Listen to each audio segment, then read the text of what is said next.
In today's yoga lesson, we are going to see a simple technique which is very effective for releasing the nasal congestion.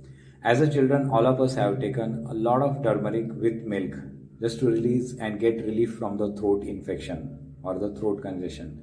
Now, this is a different way of using turmeric which helps to release not only the nasal congestion but it also helps to release the chronic cough and cold issues.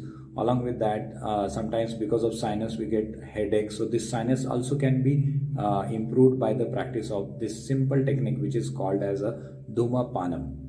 Dhumapanam is nothing but a turmeric smoke inhalation. So we take a dried turmeric root or some turmeric powder in a spoon and hold it over the flame. So as you hold it, after some time the smoke starts coming out of that, and then you just try to inhale that smoke slowly. Your nasal passages will be much open.